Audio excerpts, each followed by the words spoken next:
Hola a todos, bienvenidos a este nuevo canal, el canal para todos los blanquiverdes, en el que vamos a disfrutar muchísimo, sobre todo por quienes van a tener la oportunidad de pasarse por aquí. Y esta semana, pues para empezar estos días de gloria, como se va a llamar este nuevo podcast del Córdoba Club de Fútbol, hablando sobre días gloriosos, días inolvidables de todos los cordobesistas. Y para empezar, pues tenemos creo que al mejor protagonista que más reciente, que Mister. Bienvenido. Muchas gracias, un placer. Bueno, ¿cómo te ves en Córdoba? ¿Qué situación te ves ahora mismo después de todo el año y medio que llevas por aquí, pues antes? Muy bien, muy integrado, tanto deportivamente como en mi vida personal estoy muy a gusto. Creo que desde el primer día vine con la mente muy positiva, pensando en que iba a estar en un club grande, que todo iba a salir bien. Y es cierto que hemos pasado por momentos delicados, tanto la temporada pasada como esta temporada, sobre todo en el inicio de la competición, pero ahora mismo estamos en una situación muy buena, con el objetivo casi cumplido y ojalá que podamos llegar al siguiente escalón. Ahora iremos a ello, porque bueno, un año y medio yo creo que da para mucho, sobre todo para buenas noticias, los que ha vivido aquí, pero somos muchos los cordobesistas que quizás tu etapa de jugador no la hemos conocido, y sobre todo ahora, pues después del ascenso, se ha generado un boom de gente de mi edad, de mi generación, de mi quinta, gente joven que se está volcando con el club, tú lo puedes vivir en los desplazamientos. Define a Iván Ania como futbolista. Difícil. Difícil, pues empecé siendo extremo, un extremo zurdo, de aquella se jugaba a pie natural, ahora en muchos equipos los extremos juegan a pie cambiado. Un extremo zurdo de calidad, con buen golpeo, con buen centro y muy rápido. A medida que fui avanzando de edad, fui perdiendo esa chispa, esa velocidad, y ya en muchos momentos jugué de media punta, en algún momento incluso me pusieron de medio centro, pero realmente donde más participé como jugador fue en la banda izquierda como extremo. Defendía muy poco, por mis condiciones físicas pues no tenía mucha fuerza, y lo que hacía era pues basar mi juego más en la calidad o en la velocidad o en ese último pase, en el golpeo de balón, que en la fuerza, que es todo lo contrario a lo que hay ahora en el fútbol, ¿no? Que hay mucho físico y cada vez cuesta más encontrar jugadores de calidad que tomen bien esa última decisión. Pues antes había mejores decisiones, pero había menos físico. ¿Jugaría Iván Ania en el Córdoba de hoy en día? Pues unos días pienso que sí, otros días pienso que no, no sé qué decirte. Conmigo como entrenador posiblemente no, porque yo les exijo muchas cosas que yo no tenía, entonces posiblemente no jugaría. ¿Qué, con la transformación del paso del tiempo, porque siempre es complicado, ¿no? El ser de jugador a pasar a ser entrenador, ¿qué crees que Iván Ania ha cambiado? ¿Se parece mucho el Iván Ania jugador al Iván Ania entrenador? No, que va, soy opuesto totalmente. Yo para los entrenadores era un tocahuevos, como se puede decir, ¿no? Porque cuestionaba todo, protestaba todo. Sin embargo, ahora como entrenador, pues soy infinitamente más profesional que lo era cuando era jugador. Le dedico unos 24 horas, no, porque hay momentos que estoy durmiendo, aunque a veces durmiendo también sueño con cosas del partido, especialmente los domingos o la noche después del partido. Y ya te digo que ahora es una dedicación absoluta. Siempre tengo en la cabeza el equipo, siempre tengo en la cabeza cómo mejorar, cómo intentar hacerle daño al rival. Cuando eres jugador, realmente le dedicas la hora y media de entrenamiento, y en tu cabeza en muy pocas veces está el fútbol. Es cierto que ahora los jugadores son muchísimo más profesionales, cada uno ya tiene su nutricionista, su preparador físico, incluso hay algunos que tienen su propio analista, y está todo mucho más profesionalizado, pero el entrenador es el que se lleva el trabajo a casa. ¿Eres muy milimétrico a la hora de medir todos esos factores con tu cuerpo técnico, tanto análisis? Bueno, intentamos ser lo más profesionales posibles dentro de las posibilidades que tenemos. Evidentemente no tenemos una estructura como pueda tener un equipo de primera, un Madrid, un Barça, un equipo de otro escalón más alto, pero dentro de la categoría en la que estamos y dentro de lo que nos estamos jugando sí que intentamos ser muy meticulosos e intentar no dejar nada a la suerte o intentamos llevar el partido lo más mascado posible al jugador, aunque hay veces que también lo piensas que eso le puede perjudicar porque le das tanta información a veces que luego cuando surge algo que no estaba contemplado durante el partido, hay veces que están muy mecanizados y les cuesta tomar la decisión de qué hacer. Pero bueno, es nuestra manera, me quedo más tranquilo dándoles mucha información del rival, muchos detalles, porque si sucede algo que yo no contemplé o no les comenté y eso nos hace perder un partido, tengo un sentimiento de culpabilidad grande. Todo, bueno, como se dice, cada maestrillo tiene su librillo. Quería preguntarte, Iván, ¿cuáles son para ti los 3 puntos claves que tú ves un equipo de Iván Ania y dices, para mí, aunque luego se pueda dar, porque tú sabes cómo es el fútbol y sí, hay veces que no se da, porque a pesar de que tú intentas imponerlo? ¿Cuáles son tus 3 claves que me puedes decir, Manolo? No me puede faltar un equipo para mí.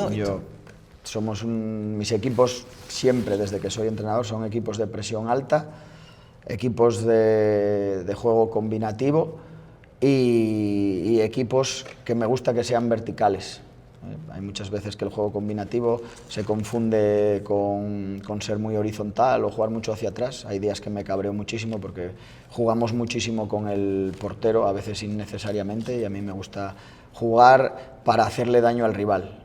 Yo el tema de la posesión, me gusta tener el balón, pero siempre con la intención de intentar hacer gol, siempre con la intención de dañar al rival, no tenerla por tenerla. Quería preguntarte, bueno, ya hemos hablado fuera de micro, del tema del fútbol más modesto, de tercera división. Por curiosidad, ¿qué te aportó a ti? ¿Has vivido también ese tipo de fútbol como entrenador, tu primera etapa? ¿Qué te aportó a ti ese fútbol más de barro, como se llama? Eran mis inicios, creo que son etapas que tienes que quemar. Creo que el entrenador cada día, en cada entrenamiento y cada partido saca una lectura y una experiencia nueva que le sirve de cara a futuro. Fui trabajando diferentes sistemas, empecé con un 4-2-3-1, jugué con 4-4-2, me adapto un poco a los jugadores que tengo y en función de eso decido el sistema. El modelo casi siempre es el mismo, pero es evidente que hay sistemas que te dan unas cosas que otros no te dan. Cuando juegas 4-4-2 tienes mucha presencia en el área rival porque juegas con 2 delanteros y es un sistema más de llegar por bandas y sacar centros laterales. Cuando juegas con 4-3-3, como estamos jugando ahora, tienes más juego interior, a pesar de que nosotros somos un equipo que llega mucho por fuera.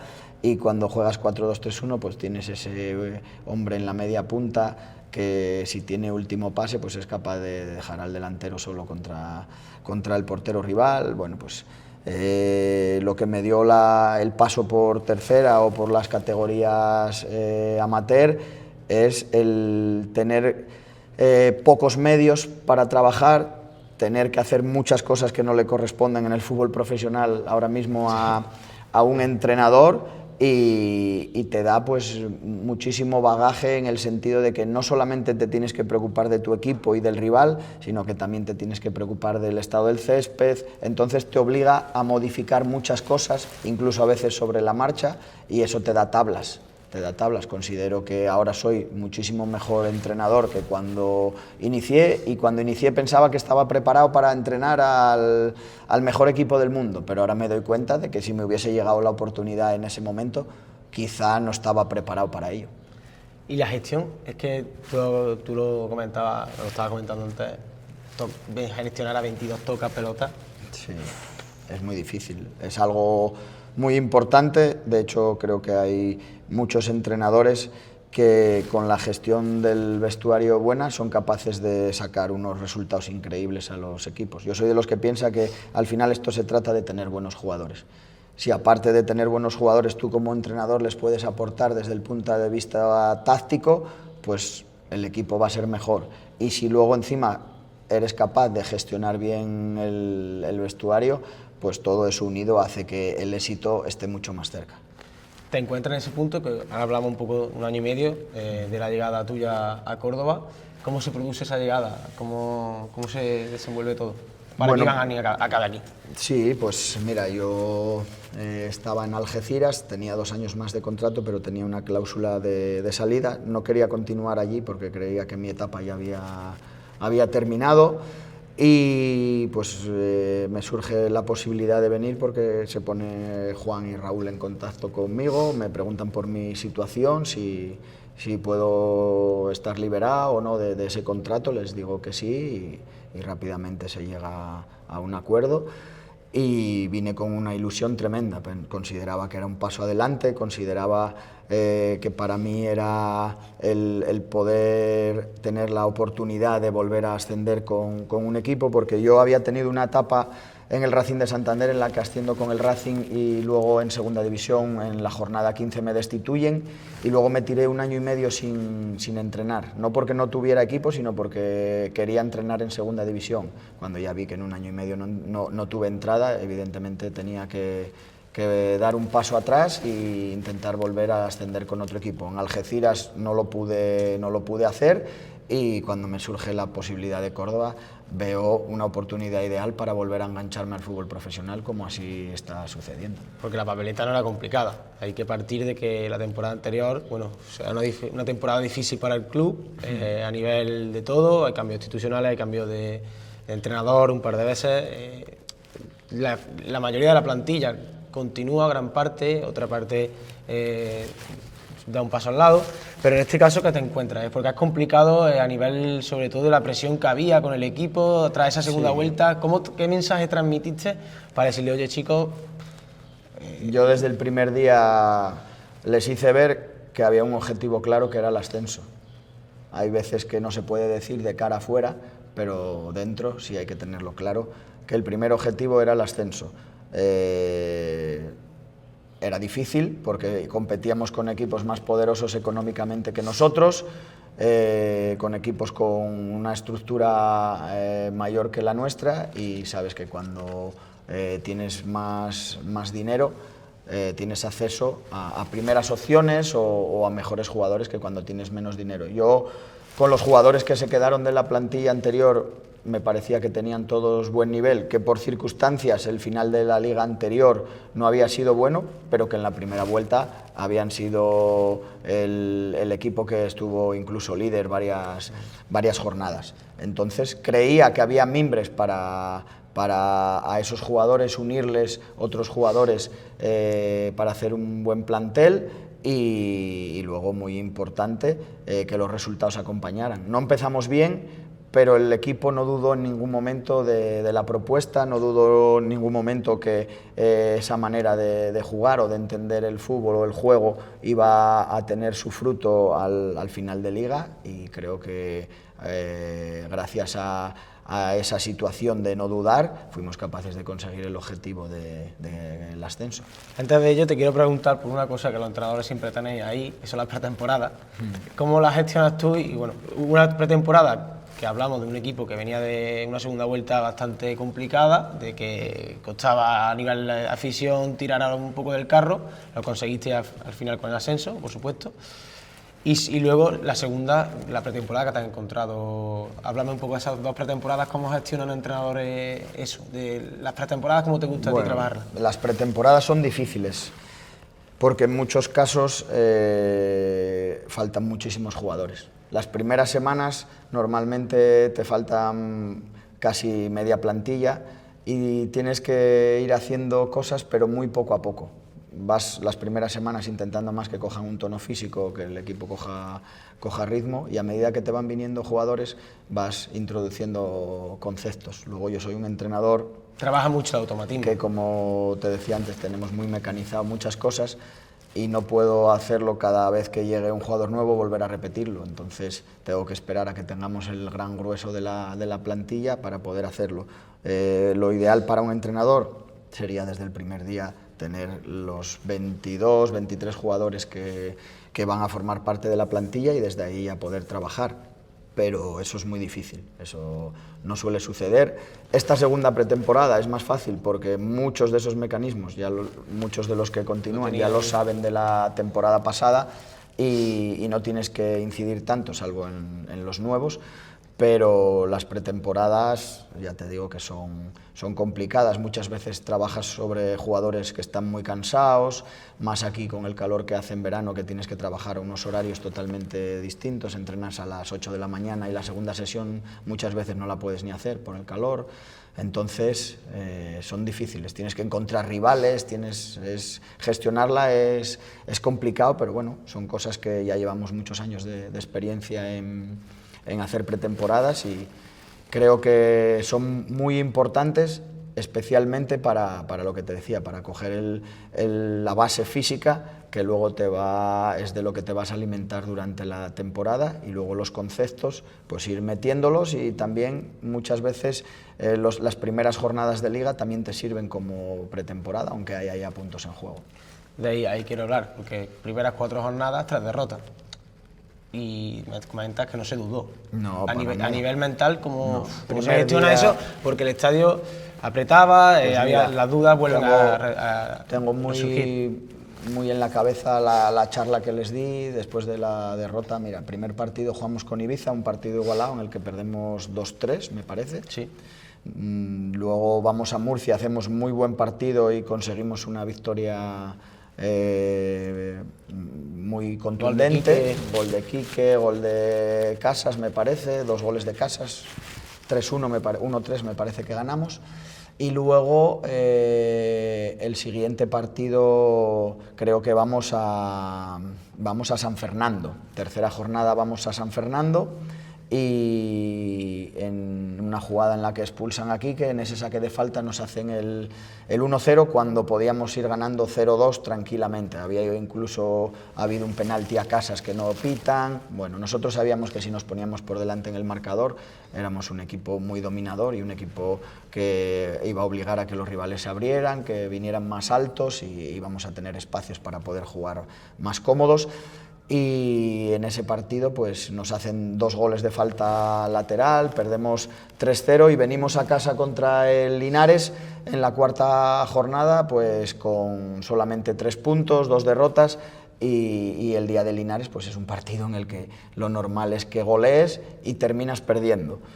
¿Qué sucede? Que van 4 jornadas y no fuiste capaz nada más que de ganar el día del Murcia. El equipo transmitía una sensación muy buena en cuanto a juego, pero los resultados no estaban. Llego a la charla del vestuario. ¿Después del partido? Después del partido no, al día siguiente. Al día siguiente, ¿no? Y lo que hago es reforzar la idea. Digo, mira, tenemos 2 opciones. Hay el plan A y otra opción es el plan B. El plan A es incidir más, porque creo que es el que puede dar éxito, y no quiero irme a un plan B. ¿Por qué? Porque llevamos toda la pretemporada más 4 semanas y tendría que ser casi empezar de cero. Digo, cuando se cree en algo, lo importante es insistir, insistir, insistir y no bajar los brazos. Y lo que hicimos fue reforzar muchísimo más el plan A, porque estábamos convencidos de que era la manera de jugar lo que nos iba a dar el éxito. Fuimos a jugarnos la quinta jornada del campo del Alcoyano, que era un campo que por nuestras características y la manera de jugar que tenemos no nos venía bien. Y sin embargo, pues ganamos allí, a partir de ahí cogimos confianza, luego me parece que fue el Granada B el que vino a nuestra casa, conseguimos también la victoria, fuimos a Algeciras, tuvimos 10 semanas consecutivas prácticamente sin luego fuimos capaces de enlazar muchos partidos sin perder y bueno, el equipo fue cogiendo confianza. y fuimos creciendo en la competición hasta llegar a ser, junto con el Castellón, los dos únicos con la posibilidad de ascender directos. Creo que la clave para mí es que en el momento malo de resultados no cambiamos nada, que este año ha sucedido lo mismo, no hemos cambiado nada, y eso al jugador le hace creer. Si a mí me ven dudoso y ese día después de Linares cambio todo y modifico sistema, cambio todos los jugadores, lo normal es que pensarán, uy, este tiene dudas, no tiene claro lo que hay que hacer, no cree en la idea, y eso nunca tuvieron esa sensación, y de ahí que ellos creían en lo que hacíamos, creían que también era lo que nos podía dar frutos a futuro, y fue lo que hicimos. Este año pues pasó algo similar al principio, especialmente fuera de casa, y escuchaba a mucha gente que me decía, no, tienes que ser más defensivo, No, yo cuando entreno o preparo un partido, lo preparo para intentar hacer daño al rival, y luego lo preparo desde lo que yo siento. Mi manera de entender el juego, mi manera de entender el fútbol, yo la puedo transmitir porque la siento. Yo no puedo transmitir un bloque bajo, no puedo transmitir algo, primero porque no creo en ello, porque no me gusta y porque no lo siento. Y cuando tú quieres transmitir algo tienes que sentirlo.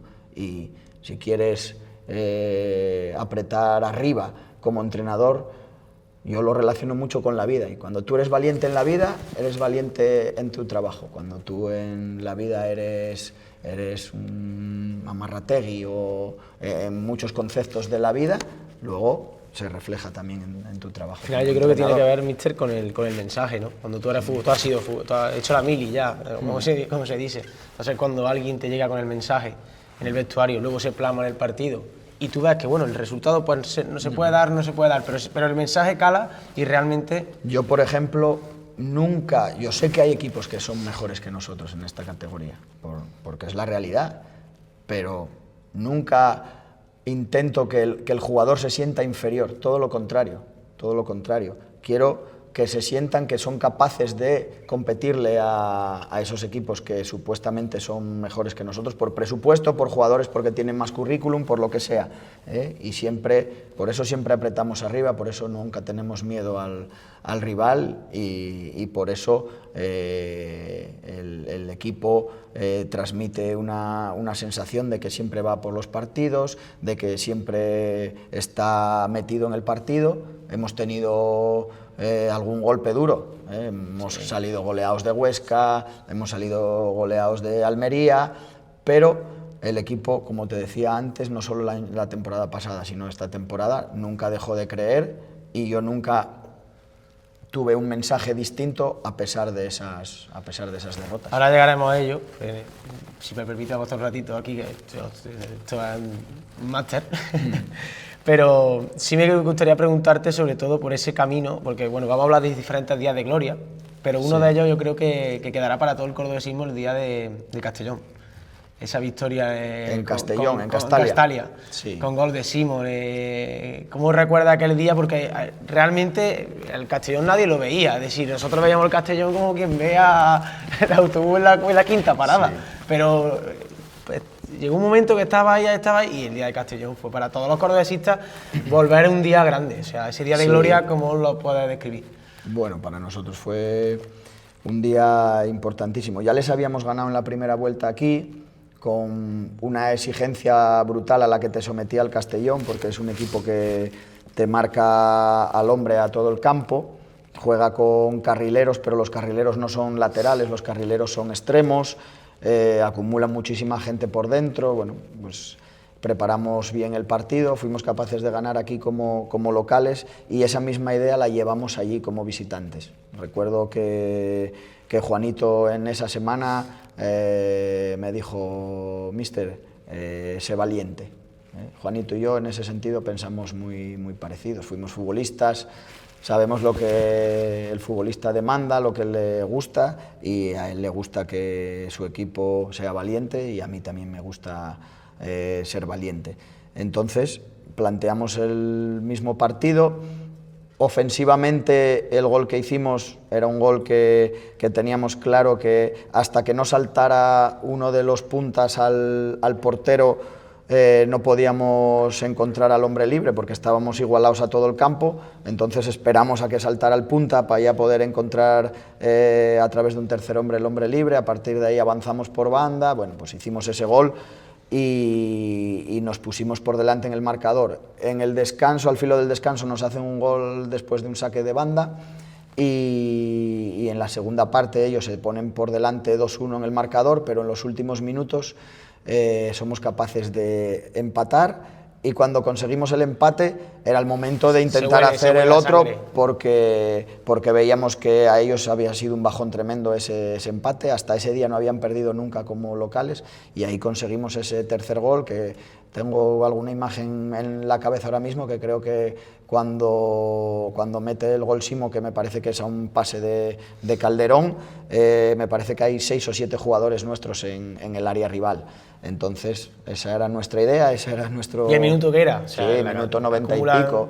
Bueno, o a lo mejor otros hubiesen dicho, venía perdiendo, empato, voy a aguantar aquí para sacar un punto. Nosotros sabíamos que si queríamos subir directos teníamos que ganar allí en Castellón y bueno, pues surgió esa situación de poder hacer ese tercer gol y de ahí que nos lleváramos la victoria y para nosotros fue un subidón, fue el creer que de verdad podíamos ascender directos. ¿Fue el punto de inflexión? ¿O quizá el punto de inflexión fue mucho más de No, para mí hay un punto de inflexión en la temporada pasada que es el partido de Málaga. Cuando vamos a jugar a Málaga y somos tan superiores al Málaga, que era a priori el equipo de campanillas del grupo, el Málaga en nuestro grupo, el Depor en el otro grupo, ahí siempre hay un partido a lo largo de la temporada en el que dices, este partido va a significar un punto de inflexión, pues para mí es el partido de Málaga. Ahí el equipo se da cuenta, a pesar de que nos empatan en el 90, se da cuenta de que no tiene que tener miedo a nadie, que no es inferior a nadie, que puede dominar al Málaga en su estadio y a partir de ahí el equipo crece y para mí ese es el partido clave.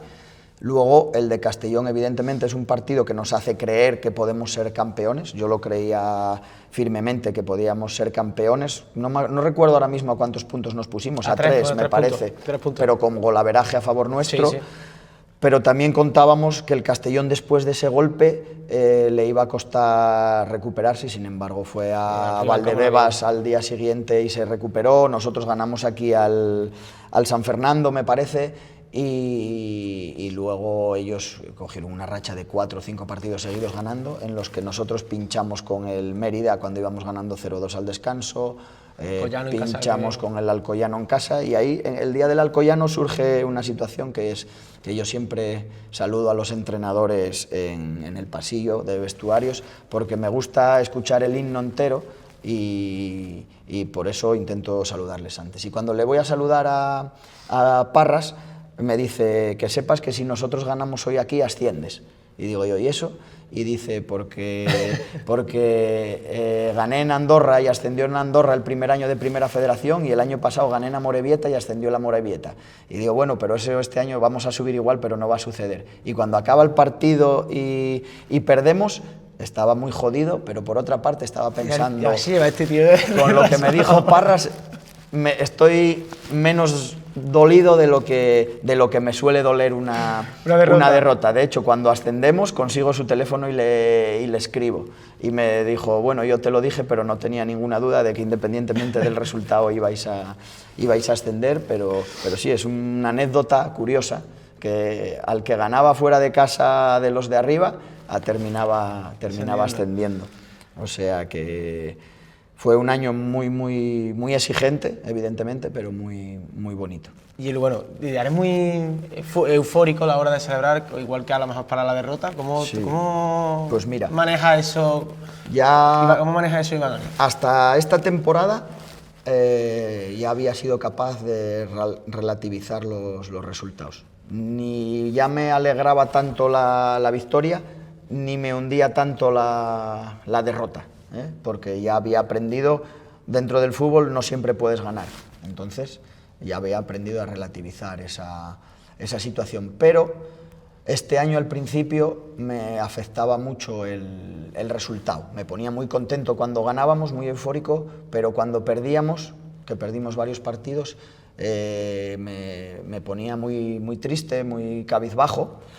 Y analizándolo a posteriori, pues creo que es por la situación que yo viví en Santander. Era mi primer paso en el fútbol profesional, tuve la sensación de que me dieron poco tiempo para poder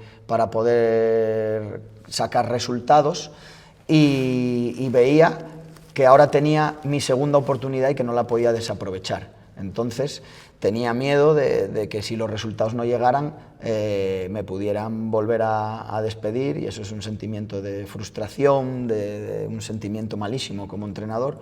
Y de ahí que me afectaran tanto esos resultados, aunque siempre conté con el apoyo de la dirección deportiva, e incluso cuando perdimos en Huesca me ofrecieron la renovación, era la jornada 5 o 6, veníamos de un resultado doloroso y me ofrecieron la renovación, y eso a mí me dio mucha tranquilidad para poder trabajar, pero es evidente que claro, yo sabía que si los resultados, por mucho que me hubieran ofrecido la renovación, si los resultados no llegaban, pues no les quedaría otro remedio que echarme, aunque fuera doloroso para ellos, porque yo sé que el entrenador depende de los resultados. Pero a raíz de firmar la renovación, ya en ese momento ya el equipo estaba en una dinámica mucho mejor. Me dio más tranquilidad la renovación y ya no me afectaban tanto los resultados como sí al principio de liga, y la explicación que tengo y que creo que es la cierta es por esa sensación de que yo estaba ante mi nueva oportunidad y que no la podía desaprovechar. Antes de llegar a ese playoff y hablar de este día de gloria, como es el ascenso, quería preguntarte por algo que fue trágico aquí para todo el club, para todo el cordobesismo y sobre todo como jugador y como persona, que es el tema de Draguisa. Sí. Como desde ya como persona, como perspectiva, fuera de la perspectiva de entrenador, ¿cómo caló eso en el vestuario y sobre todo en el tramo de temporada en el que estabais? Sí, fue duro, muy duro, fue en Melilla, y creo que la jornada siguiente es en casa contra el Castellón. Para nosotros era un jugador importantísimo por todo, por sus condiciones futbolísticas, porque era uno de los capitanes, y también pues todos le tenían mucho cariño por la situación que había vivido él ya la temporada pasada. Yo cuando firmo en el Córdoba hablo con el médico, y para mí era una situación que no sabía cómo tenía que actuar. Por eso le pregunto al doctor, digo, doctor, en caso de Draghi, el caso de Draghi, ¿cómo tengo? Dice, estate tranquilo, que no va a suceder en principio nada, y si sucede algo, ahora está mucho más seguro que la temporada pasada, porque tenía ese aparato en el corazón. Entonces, cuando Draghi, yo esa semana había hablado con él. La semana de Melilla, la semana de Melilla yo hablo con él. Hablo con él porque jugamos en Málaga, luego jugamos contra el Ceuta, y él contra el Ceuta no había estado bien. Y entonces fui a comer con él y estuve hablando con él y tal, y bueno, pues él me hablaba del futuro, de lo que veía de su futuro, que le gustaría ir a la selección serbia, bueno, todas esas situaciones, y todos éramos conscientes de que por potencial estoy seguro que lo podía hacer, y cuando surge lo de Melilla, yo recuerdo las imágenes que él mira al banquillo, me hace así el gesto de cambio y se cae. Cuando él se cae, yo ya sabía lo que estaba pasando, y salgo a sprint y estoy mandando que venga el médico, porque yo sabía lo que había sucedido. Es más, en el banquillo no se llega a escuchar nítidamente, pero los compañeros que estaban cerca escuchan cómo ese desfibrilador actúa. Entonces, para nosotros fue un golpe durísimo, pero del equipo se repuso. Creo que nos unió más todavía, porque teníamos un objetivo que conseguir, pero también teníamos un compañero por el que luchar, por el que jugar y por el que dedicarle muchas de las cosas, y bueno, pues eso nos unió más y el grupo siempre fue bueno, tanto el de la temporada pasada, que fue un grupo excelente, como el de esta temporada, con gente mucho más joven, pero con gente muy positiva y muy buena dentro del vestuario y ya te digo que lo de Draghi fue un golpe duro, pero que deportivamente pensábamos que nos iba a afectar mucho, pero luego viéndolo a futuro, o seguramente fuimos más débiles sin él, pero fuimos capaces de solventar la papeleta y conseguir el ascenso. Bueno, y aparece también la figura de Mati, se firma Martínez, sí, que también que hicieron un gran papel. ¿Y cómo llega el equipo de cara a playoff? Porque me comentabas que obviamente el Castellón ya se pone en modo automático, estaba complicado a pesar de que tiene ese pincho snaso del que hablábamos en el Alcoyano. ¿Cómo le plantea el playoff al equipo, Iván? Bueno, pues en el playoff ya nosotros éramos conscientes de que teníamos el cartel de y sobre favoritos. todo con la vuelta aquí en casa, ¿no? En Arcángel. Sí, el haber quedado segundo nos daba esa posibilidad de que las vueltas fueran en casa. Sabíamos que los playoffs se deciden por detalles mínimos, que clasificación lo único que te da es esa ventaja, pero nosotros teníamos el desgaste de llevar muchas jornadas metidos arriba e intentando llegar a ascender directos, peleando esa primera posición. Y cuando sale el sorteo y nos toca la Ponferradina, pues éramos conscientes de que éramos mejores que la Ponferradina, pero que nos iba a poner las cosas complicadas. El ir con la vitola de favorito, hay equipos que les añade una presión extra. Nosotros, sin embargo, creo que eso lo supimos gestionar muy bien. El equipo estaba preparado para llevar esa vitola y bueno, pues superamos esa primera eliminatoria, yo creo que siendo muy superiores. Bastante superiores, yo creo que fuimos muy superiores. Sí, futbolísticamente fuimos superiores. Los resultados fueron muy ajustados porque fue un 0-1 y un 2-1 en casa, gol de Quique al final de penalti, pero la sensación que el equipo transmitía es que era muy superior al rival. Y cuando nos toca el Barça, habíamos visto la eliminatoria Ibiza-Barça, me decían, ¿qué prefieres? Y yo decía, no sé qué decirte. Un filial es muy frío. El filial es capaz de lo mejor y de lo peor, pero también volver a enfrentarte al Ibiza, que ya nos habíamos enfrentado 2 veces en Liga, que aquí nos había ganado, que allí empatamos y no fuimos capaces de ganar. Habíamos jugado, me parece, faltando 2 o 3 jornadas contra ellos allí.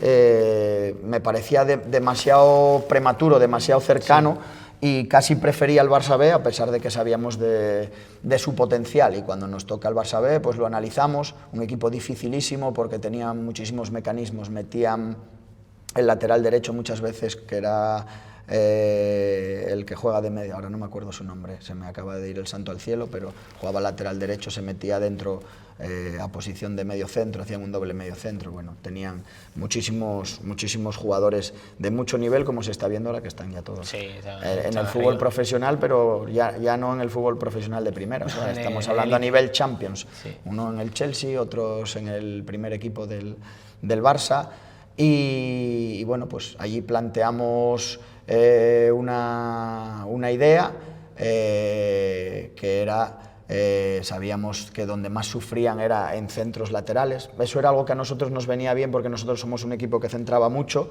y de ahí que decidiera poner a Toril, porque si había alguien que en remate de cabeza o en el área era fuerte, era Toril. Y mira, nos salió bien, que en la ida hizo el gol, el 0-1, y en la vuelta pues hizo los 2 goles, o sea que... ¿Los 2 partidos salieron con la idea que tenías tú mentalizada del partido o hubo por momentos? Porque no, luego sabes que tú, en esos partidos hay micropartidos que sobre todo en la eliminatoria que las tienes que controlar mucho. Teníamos que ser capaces de dominar y ser capaces de no desarmarte cuando te iban a dominar, porque tú sabes que las propuestas del Barcelona son propuestas muy dominadoras. Creo que la primera parte o los 30 primeros minutos del partido de Barcelona nosotros fuimos mejores y nos pusimos por delante en el marcador, y luego tocó sufrir, tocó estar juntos e intentar no cometer errores que nos costaran ese empate, que con un error que cometimos nos costó en el minuto casi 90.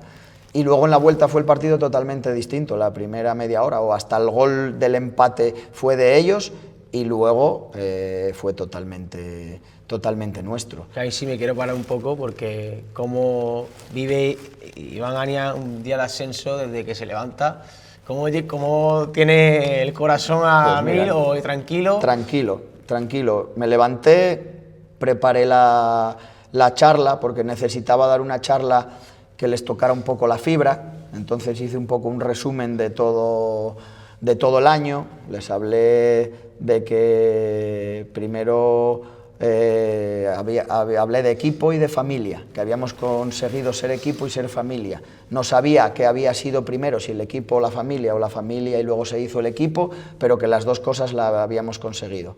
Y que les hablé, pues más que desde el punto de vista táctico, les hablé desde el corazón, y de lo que consideraba que merecíamos, que nos íbamos a enfrentar a un rival que sabía que no se iba a asustar porque vinieran 25.000 personas o 22.000 que estaban, sabía que los chavales no se iban a asustar, pero sí sabía que se podían equivocar como se equivocaron en el gol. Yo sabía que ellos iban a insistir metiendo ese balón dentro. De hecho, en la primera parte esa presión en inicio de meta no la hacemos bien, porque estamos igualados, pero nos echamos un poco atrás. Y al descanso digo, hay que igualarles, que van a meter ese balón, y ese balón es el que roba Diarra y finaliza Toril.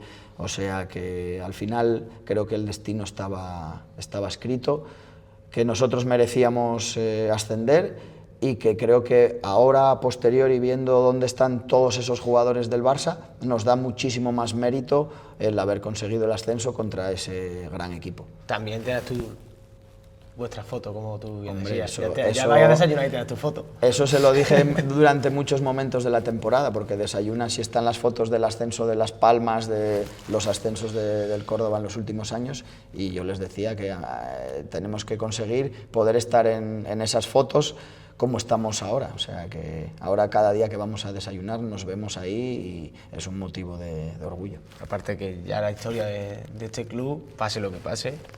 ¿Lo habéis visto el ascenso muy parecido al del Racing a nivel personal? No, fue totalmente distinto. El Racing ascendemos fuera de casa, en un campo en el que casi no puede ir público nuestro porque entre el viaje, que era en Baleares, y había muy poca capacidad, muy poco aforo, no sé si había 200 o 300 personas, no pudieron ir más de Santander, y luego no fue lo mismo.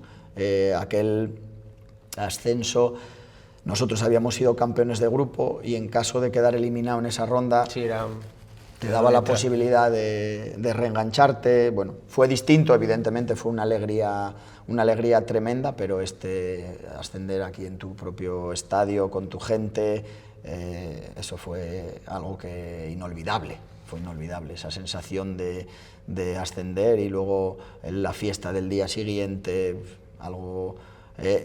ojalá que lo podamos repetir. Ahí sí te tuviste que emocionar, sí o sí, ¿no? Imagino. Sí, claro que te emocionas.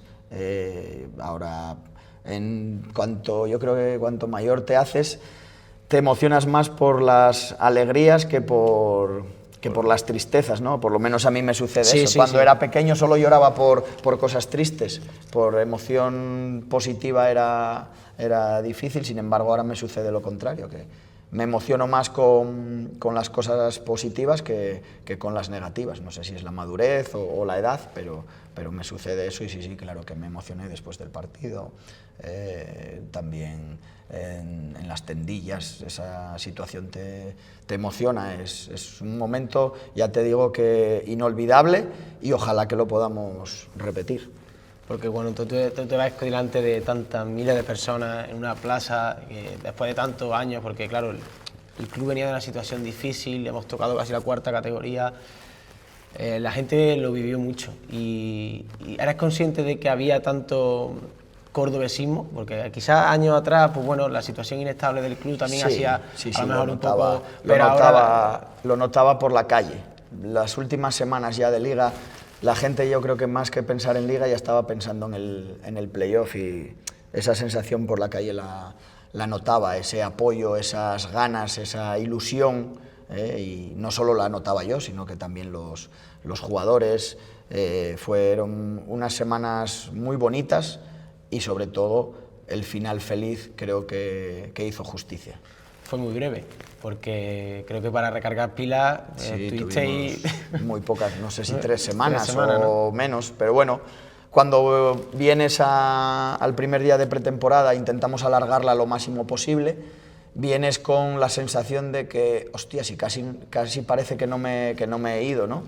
Pero bueno, era positivo el cambio de Primera Federación a Segunda División. Es muy grande, es pasar de fútbol semiprofesional a fútbol profesional y la ilusión que teníamos todos los que continuamos hizo que el que solo fueran 3 semanas de vacaciones no nos pasara factura a lo largo de la pretemporada. Bueno, porque hay cambios, obviamente, que cada temporada tiene sus cambios. Se marcha, por ejemplo, Quique, la marcha de Yusi. ¿Cómo quieres tú seguir la línea? Porque al final tú mantienes la línea continuista que tú me estás marcando, que quizás es más fácil, porque los automatismos, todos los mecanismos de los que estábamos hablando, esos jugadores ya lo traían. ¿Te fue sencilla esa pretemporada? No, fue una pretemporada difícil. Fue una pretemporada difícil porque ya te digo que muchos jugadores llegaron avanzado ya el mercado. Teníamos muy pocas semanas de margen para trabajar. De hecho, decidimos poner la concentración de pretemporada en la penúltima semana de Liga con vistas a que ya tuviéramos muchísimos de los jugadores que iban a participar ya y que iban a ser de la plantilla, y fue una pretemporada difícil porque teníamos a muchos jugadores en distinto estado de forma. Normalmente cuando hay mucho tiempo de margen pues llegan todos en una forma parecida. Nosotros teníamos jugadores que en pretemporada no les había dado tiempo ni a perder la forma, los que habían continuado, que venían de ser titulares o de jugar en el playoff, el primer día de pretemporada casi estaban para podían jugar un amistoso o un partido. Sin embargo, había otros que venían a lo mejor de 1 mes y medio o 2 meses de vacaciones, que aunque hubiesen hecho su trabajo preventivo y su trabajo previo a pretemporada, evidentemente venían en un punto distinto de forma y hubo que ajustar ahí tiempos, hubo que ajustar cargas y ya te digo que fue una pretemporada complicada. Y a la hora de, ya afrontamos la competición, no cambia mucho el guión de la película, es decir, tú con la misma mentalidad, con la misma idea, afrontas una segunda división con todo lo que conlleva. ¿Crees que pecó el equipo de no tener esa eficacia que tú lo habías hablado mucho, sobre todo en segunda, no sé, la área se paga muy cara? Lo que te dije antes, mi idea que intento transmitir es la que siento, y por haber ascendido no iba a cambiar mi idea. Entonces intentamos ser lo mismo que éramos en Primera Federación, lo mismo en Segunda División. Llevo un periodo de adaptación, luego muchísimos jugadores, casi todos eran debutantes en la categoría. Yo como entrenador solo tenía el bagaje de 15 partidos. Entonces el primer partido en Miranda, creo que hacemos un muy buen partido, pero en un error nos hacen el 1-0 y luego ellos fueron un equipo que se juntaron muy atrás, que nos costó mucho. El otro día vi las estadísticas de ese partido y me parece que habíamos tirado 20 y pico veces, de ellas más de 10 veces a portería rival. Recuerdo varias paradas del portero a tiros de Jacobo, ocasiones que tuvimos. No fuimos capaces a sacar nada positivo en ese partido, pero la sensación que el equipo transmitió fue buena y fue una sensación de que, a pesar de que sea Segunda División, podemos seguir creyendo en lo que hacemos y en la idea futbolística que teníamos en Primera Federación, podemos trasladarla a Segunda División. Era complicado porque en casa los partidos salían prácticamente rodados, sí, y fuera de casa pues tenía esa losita de decir, guau, domina. Pero quizá ahora como entrenador te quiero preguntar también esos pequeños detalles de concentración, que yo creo que eran pequeños detalles de concentración individuales. Tú hablabas mucho de filialadas, como yo puedo decirse, sí, ¿no? De errores de filial, quizás de juventud, de pecar de esos pequeños detalles. ¿Cómo los gestionas? ¿Cómo se puede controlar? Nosotros este tipo de fallos de concentración los sobre todo fuera de casa. Fuera de casa nos sucedían, pero también es cierto que yo miraba contra quién estábamos jugando fuera de casa y contra quién jugábamos en casa, y nosotros somos un equipo que a lo largo de la liga siempre hemos ganado a los que están por debajo nuestro o más o menos a nuestro nivel, y los que están por encima nos ha costado mucho ganarles. ¿Por qué en la primera vuelta fuera de casa, no siendo en Oviedo y en Levante, no fuimos capaces de ganar a ninguno de los otros? De hecho, perdíamos siempre, menos en Albacete, pues porque nos habíamos enfrentado al Racing fuera, al Almería fuera, a los equipos fuertes nos habíamos enfrentado como visitantes. ¿Qué está pasando en la segunda vuelta? Todo lo contrario, que nos estamos enfrentando a los fuertes como locales, pero las áreas nos están penalizando. ¿Por qué? Porque ellos les estamos dominando. Si ves las estadísticas de los partidos, los dominas totalmente, pero lo que al final te decide el resultado son las áreas. Pero me niego a pensar que no somos capaces de ganar a ese perfil de equipos. No fuimos capaces de ganar al Racing, que cuando vino aquí creo que se puso líder. No fuimos capaces de ganar al Huesca, que si no se puso líder se puso segundo clasificado. No fuimos capaces de ganar al Elche el otro día. Pero es que siempre estuviste en el partido y siempre hubo la sensación de que el equipo estaba siendo mejor que el oponente. De aquí a final de liga estoy seguro que vamos a ser capaces de ganar a ese perfil de equipos, y somos conscientes de que esos equipos les podemos ganar, pero tenemos que dominar las áreas. Si no dominas las áreas es difícil. Porque justamente hablaba de eso, porque la gente se contradice, al final el aficionado se contradice, los cordobesistas nos contradecimos. Oye, ¿cómo este equipo puede defender con la línea tan alta, con tanto espacio a la espalda? Tú lo has escuchado mil veces. Eso tiene... Y ahora el equipo gana con la defensa adelantada, con mucho espacio, sigue ganando con la misma metodología con la que cae en la derrota. ¿O habéis modificado algo? No hemos modificado ni nuestra manera de jugar ni nada, simplemente... es pues lo que te digo, cuando en la primera vuelta no ganábamos fuera, pues para mi análisis es porque nos habíamos enfrentado a los rivales fuertes como visitantes, y ahora no estamos ganando en casa porque los rivales fuertes nos están viniendo como locales, y sin embargo estamos ganando fuera a los que antes ganábamos en nuestro estadio, ¿no? Entonces creo que esa es la gran explicación, y creo que batimos esta semana, ganando en Málaga, batimos el récord de 9 partidos seguidos puntuando fuera de casa, cuando eso en la primera vuelta era imposible pensarlo, ¿no? Ya para terminar, me has preguntado, te he preguntado por el punto de inflexión en la Primera Federación. ¿Cuál crees que ha podido ser el punto de inflexión para que el Córdoba esté con opciones a mirar un poquito para arriba? Para mí este año es el partido del Levante. El partido del Levante allí en el Ciudad de Valencia. Es el partido que el equipo en casa estaba siendo muy fuerte, muy sólido, sacaba los partidos adelante.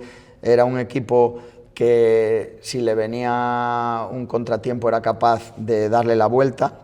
Se nos ponía un rival, nos empataba y éramos capaces de hacer ese gol más, incluso aunque quedara poco tiempo, pero fuera de casa no éramos capaces. Y el partido del Levante, que somos capaces de empatar de penalti al final del partido, creo que es un punto de inflexión de cara a creer que fuera de casa también somos válidos y somos un buen equipo. Después encima se refrenda en Oviedo con la victoria en Oviedo, y a partir de ahí luego encadenamos victoria en Castellón, victoria en Tenerife, victoria en Ferrol, empate en Coruña, empate en Zaragoza y victoria en Málaga. O sea, pero creo que la clave es, si no hubiese existido ese partido del Levante, no sé si hubiese habido esa victoria en Oviedo.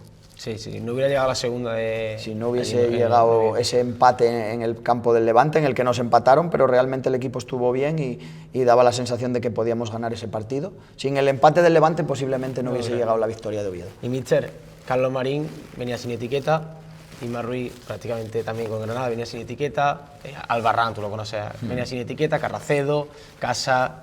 Bueno, crecieron qué manera de quitarse la L, ¿eh? Sí, crecieron con la competición. Evidentemente, al principio pues pagas un poco la inexperiencia, pero a medida que fueron pasando los partidos, las jornadas, el equipo creció, crecieron los jugadores individualmente, y todo eso unido ha hecho que estemos a falta de de 8 jornadas, cerquísima de conseguir ese primer objetivo de la salvación. ¿Tú lo palpas esa ambición del futbolista en el día a día, o cuando eres joven y quieres llegar, porque imagino que la meta de ellos y será casi también la tuya, intentar estar en primera división? Está claro. Pero eso se ve en el entrenamiento, ¿no? En el día a día. Sí, el principio de liga fue duro, ibas a los entrenamientos, la gente estaba apagada, estaba triste, pero a medida que fueron viniendo los resultados, la gente se fue soltando, ves el equipo más alegre, disfrutas de los entrenamientos, porque el año anterior, en Primera Federación,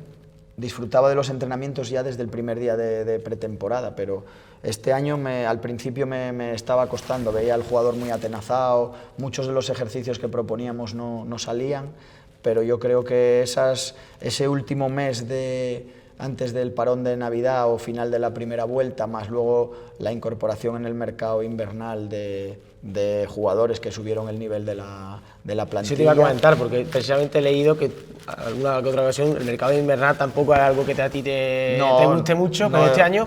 Normalmente en los equipos en los que entrené muy pocas veces me dieron sus frutos, sin embargo este año creo que la plantilla ha pegado un buen subidón con las incorporaciones y de ahí que los resultados estén saliendo.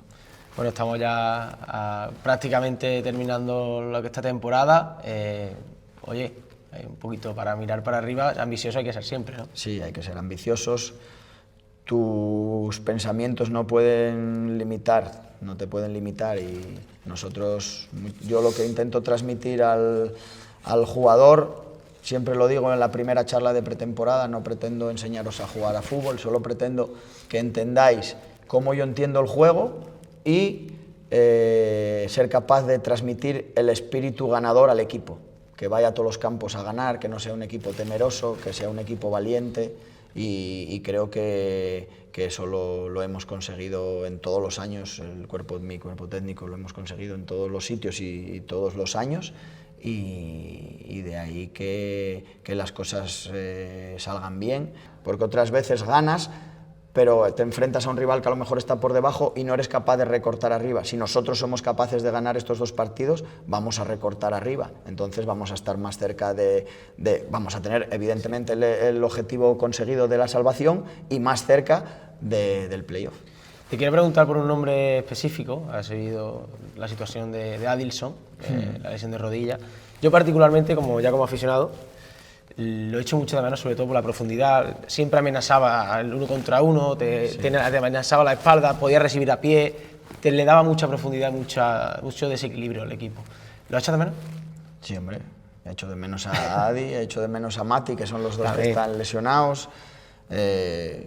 Cuando un jugador se te lesiona de larga duración, tu equipo se debilita, eso está claro. Hay que intentar que se note lo menos posible, pero Adi no sé si estaba en el mejor momento de su carrera, pero desde que yo soy su entrenador, con diferencia. Sí. Estaba en un momento de forma extraordinario, es un jugador con unas características que no tenemos otro parecido en el equipo, porque Jacobo no es Adilson, Jordi no es Adilson, Carra no es Adilson. Entonces los jugadores que pueden jugar en esa posición no son como él y claro que lo echamos de menos. Y ahora, bueno, el debate de todo el mundo que te tiene en la cabeza como una bombona, de escríbeme casa, Volky, casa... Son totalmente opuestos. Claro. Uno es de área, otro es de espacio. Los dos tienen trabajo. Nico es más de fijar centrales, Casas es más de desaparecer de la posición de delantero, pero no es uno u otro en función de lo que necesitemos en el partido. Hasta ahora ha sido casi siempre titular Casas, pero es cierto que en los últimos partidos, los días que Nico jugó, lo ha hecho muy bien y se mereció que le diera la continuidad que le di después de Zaragoza en Málaga. Bueno, pues ya no te quito mucho más. Zaragoza, Elche y Málaga. Y Málaga. Para terminar, unas preguntitas cortas que tenía por aquí, ¿vale? Quería preguntar la primera. ¿Quién de la plantilla, de los jugadores que tienes, ves con dotes de entrenador? ¿Quién crees que dice, buah, este puede ser buen míster?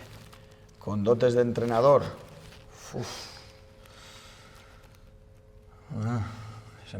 El año pasado lo tenía claro, recio. El año pasado recio, sí, por el entendimiento del juego, porque lo notas. Muchas veces va relacionado con los medios centros, que son jugadores que tienen una visión distinta de lo que sucede en el terreno de juego. Pues tendría que pensarlo, no te sé decir. Hay muchos que tienen inquietudes y te preguntan cosas. Si te tuviera que decir uno que creo que no tiene ninguna intención de ser entrenador, igual te diría, por cómo se desarrolla en el terreno de juego, del moral, por el entendimiento del juego que tiene, pero no hay uno en especial que te pueda decir como si la temporada pasada. Por cierto, qué mala suerte, que Alberto... Sí, pero bueno, esperemos que no sea mucho y pronto pueda estar disponible. Y bueno, la segunda, ¿qué hace Iván Ania un día de partido? Me has comentado el día de ascenso, pero ¿cómo es tu día a día de partido? Pues mira, el día de partido depende a qué hora juguemos. Me levanto, desayuno, suelo ver un poco algún partido del rival de última hora. ¿Ves mucho fútbol? Sí, veo mucho fútbol, sí. Aunque este año tenemos la ayuda del analista, el año pasado veía muchísimo del rival, analizábamos César, Pablo y yo, y Fabi hacía el balón parado, y juntábamos luego los análisis. Este año tenemos una persona específica, un analista que es el que lo realiza, pero así todo vemos los partidos del rival, tanto en el momento que se está jugando como luego a posteriori para analizar cosas. Y el mismo día veo alguna cosa, algún partido del rival. O repaso por si se me quedó algo en el tintero. Como, duermo la siesta y me vengo para el campo. Pues los jugadores tienen que estar hora 45 antes, yo estoy 2 horas o así antes aquí en el estadio y preparo ya. Durante ese día ya tengo en la cabeza un poco la alineación, la suelo tener clara, y lo que tengo es la charla que les voy a dar, a ver, porque en las charlas siempre intentas un poco llegarles, transmitirles. Cuando lo consigues se nota porque acabas la charla y aplauden o dicen cosas. Hay veces que das la charla y están todos mirando para abajo y dicen, uff, esto no llegó, esto no transmitió. Pero sí, preparo un poco la charla. Nunca doy las charlas sin llevarlas preparadas en la cabeza. ¿Hay algún equipo, te iba a preguntar la penúltima, equipo favorito de Iván Ania de la liga? De nuestra liga. Que te guste verlo. El que... Yo creo que el Elche me puede decir, Elche, ¿no? El Elche es el equipo para mí que por propuesta futbolística más me gusta y más se puede acercar a la nuestra. Luego hay equipos muy buenos, con muy buenos jugadores, pero que su propuesta no me gusta. Y luego un sitio, lleva 1 año y medio por aquí, ¿dónde le gusta a Iván Ania? Lo que pasa me va a decir, es secreto porque allí es donde voy a estar tranquilo. Y un sitio de Córdoba, donde te guste por allí estar y... Pues si te digo que estoy casi la mayor tiempo en casa, el mayor tiempo estoy en casa. Vivo en un edificio donde ahora mismo hay 7 u 8 jugadores viviendo. Muchas veces me los cruzo en el ascensor. Para mí no es violento, pero yo sé que para alguno de ellos al principio le resultaba violento en verano bajar a la piscina y que estuviera yo, alguno se cortaba. Pero donde mayor tiempo paso es en mi casa. Y luego sí, me gusta, sobre todo a mí, pues me gusta salir a comer o salir a cenar. Estuve una vez en la mezquita, yo no soy mucho de monumentos ni de esas cosas, pero sí, la ciudad la conozco bastante bien después de 1 año y medio, y es una ciudad muy cómoda, una ciudad muy bonita, una ciudad que está súper bien comunicada, tienes muchísimas cosas cerca, Sevilla, Málaga, Granada, Madrid, todo para poder desplazarte, y aquí estoy encantado. ¿Y de música cuál es la playlist del míster? Pues mira, tengo la misma playlist antes de los partidos de hace 6 o 7 años. ¿Sí? La misma. Y va en bucle escuchándose. Cuando el trayecto es corto, la escucho una vez. Cuando el trayecto es un poco largo, hay canciones que se repiten 2 y 3 veces. Y luego la que tengo en el coche, pues un poco música actual. No tengo un género concreto de música. Lo que me gusta escuchar es una canción que me transmita algo o que me recuerde a algo. Unas veces es una balada, otras veces Potra es salvaje, imagino que... Sí, que la no. potra, pues yo cuando escucho la potra salvaje lo que se me viene a la cabeza es el ascenso. Claro. y muchas veces en el vestuario se pone música antes del partido, y muchas veces relaciono pues esa canción que escucho luego en el coche con un partido o con una temporada. Una de Ana Mena la relaciono con el Racing, alguna del año pasado, aparte de La Potra Salvaje, la relaciono con el Córdoba. Bueno, pues es cierto que la música que escucho no es de un género concreto, pero sí que escucho la música que me transmite algo. Bueno, tenemos ahora un tiempecito más por aquí, por la renovación. Nada, ahí tienes a los cordobesistas. ¿Qué les dirías de aquí a final de temporada? Sobre todo que creo que disfruten y que sigan apoyando partido tras partido. Pues que sigan disfrutando como están disfrutando esta temporada y la anterior, y ojalá que se puedan cumplir los primeros objetivos y luego ser ambiciosos y todos juntos volver a conseguir un objetivo más grande. Bueno, nada, míster, ha sido un auténtico placer hablar de ese día de gloria, y que vengan más días de gloria y la podamos vivir todo el cordobesismo y vivir en esta casa, que vivirlo en el Arcángel es una auténtica pasada. Muchas gracias.